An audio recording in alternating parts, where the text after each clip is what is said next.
In 1960s Los Angeles, after the catastrophic Watts riots, an outsized character emerged, one who found an unexpected way to unite people across race and class. Odds are you've never heard of him. So reads the captivating intro to LA Times reporter Daniel Miller's docuseries about Big Willie Robinson, a 6'6", muscle-bound street racer who preached peace throughout Los Angeles. And the reason that I became Big Willie because of the Los Angeles Times. The Los Angeles Times did a big article on street racing. They had one big picture there with me standing there holding the money. And the owner of the Los Angeles Times was a billionaire, Otis Chandler, and they called me Big Willie. Before we talk about Big Willie, set the stage for us, 1960s Los Angeles Watts. Sure, so this is a time of turmoil in Los Angeles. In 1965, South LA erupted with the Watts riots, and the riots pit police against civilians and pit community members against each other. Many people died. There was catastrophic property damage and thousands of arrests. The National Guard had to be called in to try to bring order to the city. And it was really a black mark on Los Angeles. For a city in an era that was really moving forward and making great strides, this was an ugly time and an ugly episode. Los Angeles was segregated in many ways. Much of the city's African-American population lived on the city's south side. And this led to some of the tension that erupted during the Watts riots. These days, people look back at the 60s as an era of great change, the civil rights movement, oftentimes lose sight of the intense struggle to get there. And that's where Big Willie Robinson comes into the story. Big Willie Robinson is a 6'6", muscle-bound titan. After his military service, arrives in Los Angeles in 1966, and the rubble's still on the ground in South Los Angeles. And he has this idea, an idea that he had fostered for a long time, that cars could unite people. He'd seen it in his hometown of New Orleans, and he thought that something as simple as getting people to work on cars together, to race cars, could help heal the city.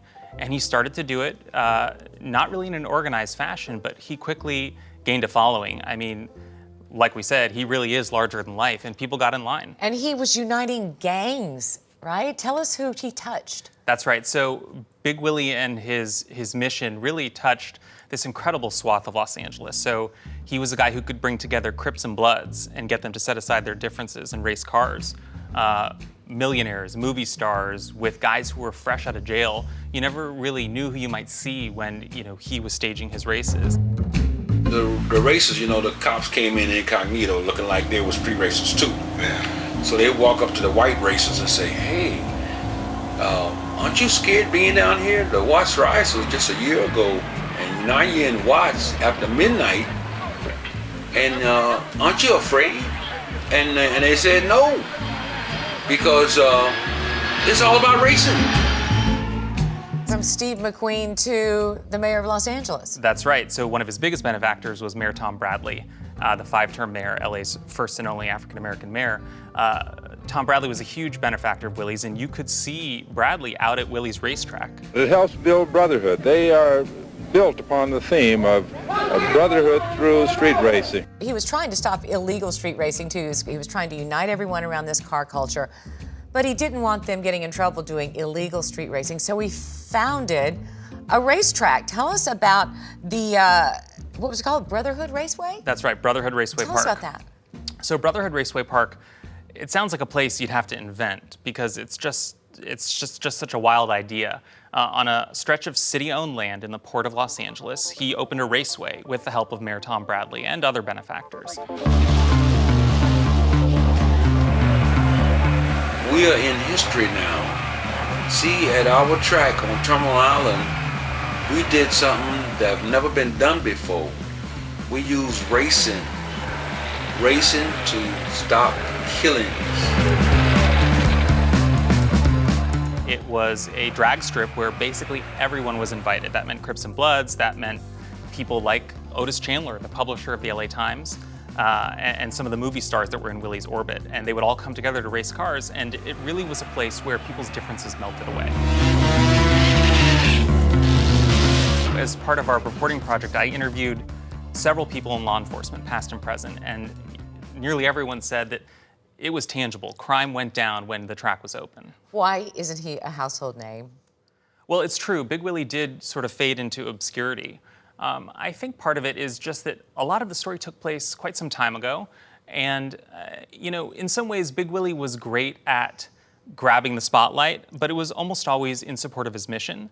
I think that, had he been at work today, he might be better known. To have social media, right? Exactly. That's right. So you're doing a podcast, LA Times Studio, the same people that brought us Dirty John and Man in the Window, which is about the accused Golden State Killer. Why do podcasts work so well for the storytelling of the LA Times writers? Well, I think one of the amazing things about audio storytelling is that there's a real intimacy with the tales. For better or worse, people are going to be listening to my voice in their ears or in their car.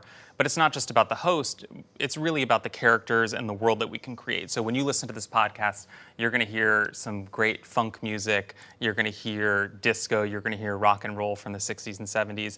And I think you can create a world that's just so immersive. July 14th, there's going to be a special print companion in the paper that will go along with it, and there's going to be bonus material on the web as well, right? That's right. We're building a really rich website with all sorts of material, whether it's videos, photos, or archival documents. And one thing I should mention is that, Big Willie was covered by the Los Angeles Times back in the day, and we've been surfacing on our Facebook group tons of old stories so that people can get a sense of what he was to LA at that time. Then I realized all this time I've been feeling guilty by coming home, surviving the war. And my buddies are still over there dying and losing parts of their bodies. But I come home and I'm still in one piece. It dawned on me, God spared me from dying in Vietnam to come home and be Big Willie. Well, we wish you the best of luck with it. And hey, if it's anything like Dirty John, there'll be a movie production company calling you pretty soon. Thanks a lot, Daniel. Thanks so much. Larger Than Life is available on all podcast platforms with supplemental reporting and online resources at latimes.com/largerthanlife.